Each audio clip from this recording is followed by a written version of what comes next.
Mo kí wa pé a kú dédé àkókò yìí níbikíbi tẹ̀tí láǹfààní láti máa wò wá lórí ìkànnì akéde Yorùbá TV News náà la wà. Ojú tẹ fi ń wò wá, ojú náà ò ní fọ́, etí tẹ fi ń gbọ́ wá, etí náà ò ní di. Ìròyìn náà la mú wá fún wa fún ti àkókò yìí. Orúkọ oníròyìn ni Àyànfẹ́ Elédùmarè. Ṣáájú ẹ gbọ́ àwọn kókó inú ìròyìn náà. Ìjọba àpapọ̀ ti fi páńpẹ́ òfin mú gbajúgbajà àfáà ìyún Sheikh Ahmad Gumi lórí àhesọ̀rọ̀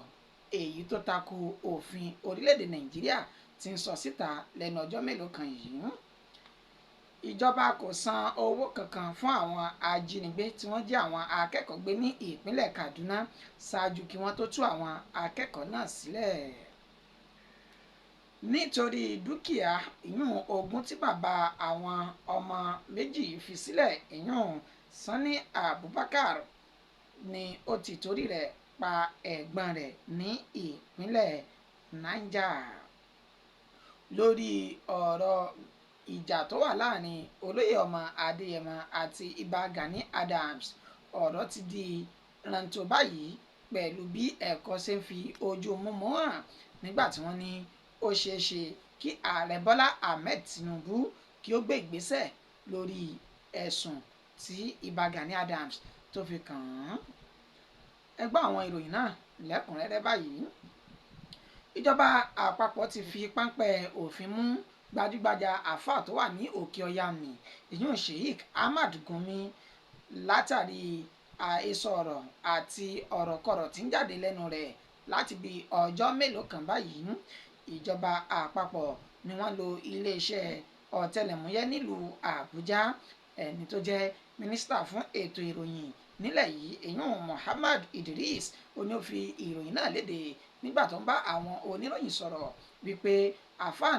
Ahmad Gumi ó ní àwọn ti fi páńpẹ́ òfin gbé báyìí pẹ̀lú pé ó ti wà lágọ̀ọ́ àwọn ọ̀tẹlẹ̀múyẹ́ níbi tá ti ń fi ọ̀rọ̀ wá lẹ́nu wò lórí kíni tó mọ̀ nípa àwọn tí wọ́n ń jiyàn gbé tí wọ́n ń ṣọṣẹ́ lórílẹ̀‐èdè Nàìjíríà lóòrèkóòrè. Tí ẹ bá gbàgbé níbi ọjọ́ mélòó kan yìí ó ní Ahmad Gumi ó ń fi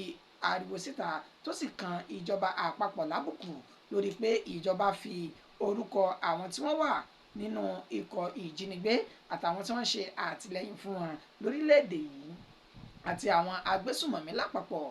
Ahmad Gumi ó ní wá sọ̀rọ̀ síta wípé ìjọba àpapọ̀ kò ní ẹ̀tọ́ kankan lábẹ́ òfin orílẹ̀‐èdè yìí láti máa fi orúkọ àwọn ajínigbé àti àwọn agbésùmọ̀mí síta àti àwọn tó wà ní ìgbọ́nú rẹ̀ tí wọ́n ń ṣe kóríyá fún gbogbo àwọn ajínigbé náà. Ó ṣe ní àlàyé nínú ọ̀rọ̀ tó fi léde níbi ọjọ́ mélòó kan yìí wípé ìjọba àpapọ̀ kò lẹ́tọ̀ọ́, bẹ́ẹ̀ ni kò sí òfin kankan tó fi ààyè gbà wọ́n bí kì í ṣe pé ilé ẹjọ́ ni ó ní ẹ̀tọ́ àti òfin láti fi orúkọ ẹnikẹ́ni síta. Ó ní ìgbésẹ̀ tí ìjọba gbé yìí ó ní ó jẹ́ èyí tó kan tí ó ta àbùkù àwọn tí wọ́n ní orúkọ yìí tí ó sì ń ṣe ìbanilórúkọ jẹ́ fún wọn. Èyí ló fà á tí ìjọba àpapọ̀ fi ní kí iléeṣẹ́ ọ̀tẹlẹ̀múyẹ́ kí ó lọ gbé Ahmad Gumi lórí kí ó wá sọ ní tó mọ̀ nípa ọ̀rọ̀ àwọn ajínigbé yìí pẹ̀lú bí ó ṣe ń fi ta àbùkù ìjọba lórí orúkọ tí ìjọba fi léde. Mínísítà fún ètò ìròyìn náà ìyún Muhammad Idris ó wá tẹ̀síwájú nínú ọ̀rọ̀ rẹ̀ wípé ìjọba àpapọ̀ kò ní lọ́kàn láti ba orúkọ ẹnikẹ́ni jẹ́ bí kì í ṣe wípé òótọ́ ọ̀rọ̀ tó hàn dé ó ní àwọn orúkọ tí àwọn fi lé sí ìta. Ó ní gbogbo ẹni tó bá wá ní ìmọ̀ràn láti gba ìjọba lórí ìgbésẹ̀ tí ìjọba gbé yìí níṣe ni ó yẹ kó wá ọ̀nà tó gbọ́n, ọ̀nà tó yìnkoro àti ọ̀nà tó tọ́ láti pe ìjọba sí àkíyèsí. Kì í ṣe bí ẹnu Gumi ṣe ń wa rọ́ọ̀fù bí ọkọ̀ àjàgbé ó ní ó ṣe yẹ kí ó rí. Wàyí ó ló ti wà ní àhámọ́ àwọn ọ̀tẹlẹ̀múyẹ́ báyìí níbi tí wọ́n ti ń fi ọ̀rọ̀ wá lẹ́nu wò nílùú Àbújá lórí tó mọ̀ gan-an nípa ìjínigbé àti ìgbésùmọ̀mí tó ń lọ lórílẹ̀‐èdè Nàìjíríà. Ìjọba àpapọ̀ kò san owó kankan fún àwọn ajínigbé tí wọ́n jí àwọn akẹ́kọ̀ọ́ tó kù díẹ̀ kí wọ́n tó 300 gbé ní ìpínlẹ̀ Kaduna níbi ọ̀sẹ̀ mélòó kan sẹ́yìn báyìí. Ó ní ìtúsílẹ̀ ni àwọn akẹ́kọ̀ọ́ náà rí ìtúsílẹ̀ gbà. Àwọn akẹ́kọ̀ọ́ tí wọ́n ní wọ́n jí gbé ní ìpínlẹ̀ Kaduna níbi oṣù kan tí a lò sẹ́yìn báyìí tí wọ́n ṣe ní àlàyé wípé wọ́n fẹ́ kù díẹ̀ kí wọ́n tó 300 ní iléèwé LEA primary school àti government school ní agbègbè Kuriga ní ìjọba ìbílẹ̀ Chinkun tí wọ́n ti jí àwọn akẹ́kọ̀ọ́ náà gbé. Ẹni tó jẹ́ mínísítà fún ètò ẹ̀kọ́ nílẹ̀ yìí èyún ọ̀jọ̀gbọ́n Tairu Mama òní ó fi ìdí ìròyìn náà múlẹ̀ wípé ìjọba àpapọ̀ kò san owó kankan fún àwọn ajínigbé o, wípé lọ́fẹ̀ẹ́ lófò òní àwọn ajínigbé náà tú àwọn akẹ́kọ̀ọ́ náà sílẹ̀ pẹ̀lú akitiyan èyí tó yìn koro tí ìjọba àpapọ̀ ṣe. Ó ní gbogbo àhesọ ọ̀rọ̀ àbí ìbéèrè tí ń jà nànà lórí ayélujára wípé èèló gan ni ìjọba àpapọ̀ san fún àwọn ajínigbé. Ó ní ìjọba kò san owó kankan bí kì í ṣe pé kí àwọn lu ìjọba Ààrẹ Bọ́lá Ahmed Tinubu ní ọ̀gọ ẹnu pẹ̀lú bó ṣe gbé ìgbésẹ̀ akin tó sì ṣe akitiyan pẹ̀lú àjọṣepọ̀ àwọn ẹ̀ṣọ́ aláàbò tí wọ́n fi gba àwọn akẹ́kọ̀ọ́ náà sílẹ̀. Wàyí o, mínísítà fún ètò ẹ̀kọ́ náà ó wá bá gbogbo àwọn mọ̀lẹ́bí àti ará àwọn akẹ́kọ̀ọ́ tí wọ́n kú sí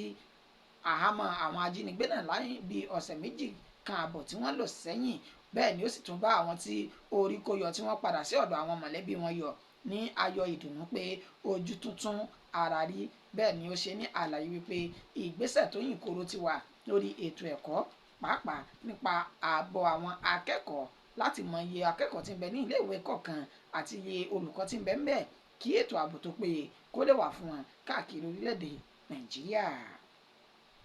Nítorí dúkìá ogún tí bàbá àwọn ọmọkùnrin méjì yìí fi sílẹ̀ òní Sani Abubakar tí ó ti torí rẹ̀ pa ẹ̀gbọ́n rẹ̀ dànù ní agbègbè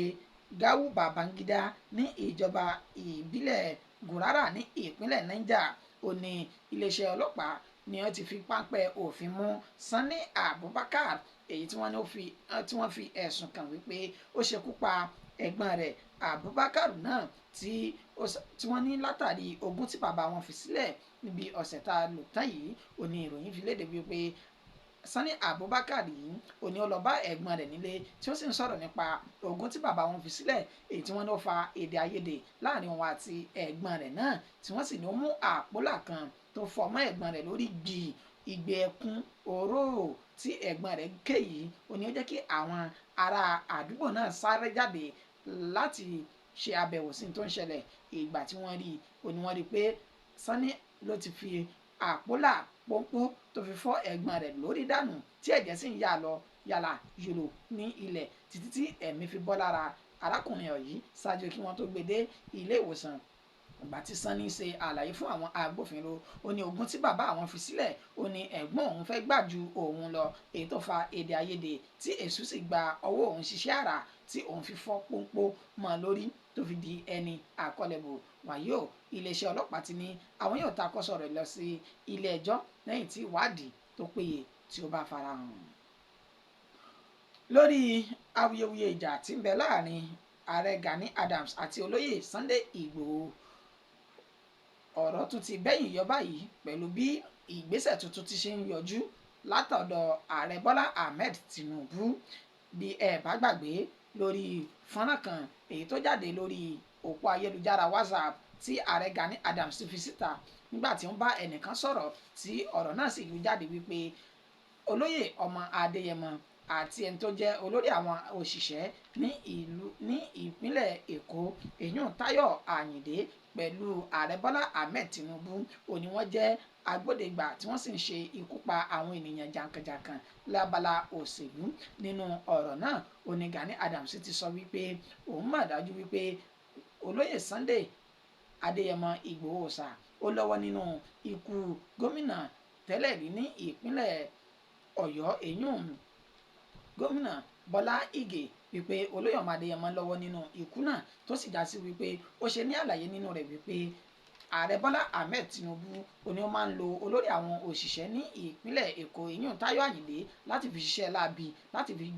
gba ẹ̀mí àwọn ènìyàn jàǹkànjàǹkàn nílẹ̀ yìí. Wàyí o, ọ̀rọ̀ yìí ni ó ti lọ lórí ayélujára láti bí ọ̀sẹ̀ kan sí méjì sẹ́yìn báyìí lórí ayélujára nígbà tí olóyè Sunday Igboho ẹni tó jẹ́ agbẹjọ́rò rẹ̀ tó ti pe ààrẹ Gani Adams wípé kó jáde síta kọ́ńbọ́ọ̀kì báyìí láti wá kó ọ̀rọ̀ rẹ̀ jẹ tàbí kí àwọn gbé lọ sí ilé ẹjọ́ wàyí ẹni tó jẹ́ chief of staff ní ìpínlẹ̀ Èkó náà yún Táyọ̀ Àyìndé òun náà ti kọ lẹ́tà sí ààrẹ Gani Adams wípé kí òun náà jáde láti wá sọ ẹ̀rí tó múnádóko lórí ẹ̀sùn tí ó fi kan òun. Èyí ló fà á tí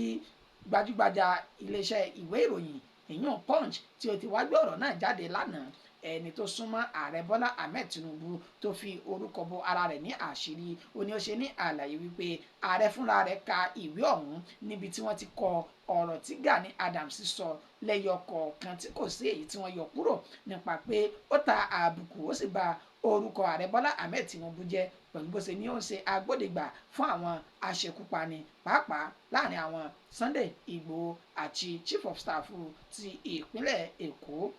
Ẹni tó súnmọ́ ààrẹ Bọ́lá Ahmed Tinubu yìí ó ní ó sọ wípé ààrẹ kóró ojú sí ìròyìn náà nígbà tí ó ka ọ̀rọ̀ náà síta. Ó ní ṣùgbọ́n ní tí ààrẹ wò ní wípé òun ti wà ní ipò tó ga jù lágbàáyé pàápàá jùlọ bí òun ṣe jẹ́ ààrẹ orílẹ̀-èdè Nàìjíríà pé agbára wà ipò sì wà òun ti kọjá ẹni tí yóò máa bá irú Gani Adams pé ẹjọ́. Ó ní ṣùgbọ́n kí Gani Adams jáde síta láti wá sọ ohun tó bá mọ̀ nípa ọ̀rọ̀ náà kó sì fi ìdí ẹ̀rí ọ̀rọ̀ náà múlẹ̀. Bí kò bá wá ṣe èyí kó jáde wípé òun kó ọ̀rọ̀ òun jẹ òun ò mọ ohun tóun ṣe tóun fi ń sọ irú ọ̀rọ̀ bẹ́ẹ̀ jáde. Wàyí o ẹni tó súnmọ́ ààrẹ Bọ́lá Ahmed Tinubu yìí ṣe ní àlàyé wípé ó ṣeéṣe kí ààrẹ gangan fúnra rẹ̀ má jáde. Ó ní ṣùgbọ́n àwọn olóṣèlú tí wọ́n wà lẹ́yìn ààrẹ Bọ́lá Ahmed Tinubu ni wọ́n ti ń gbé ìgbésẹ̀ báyìí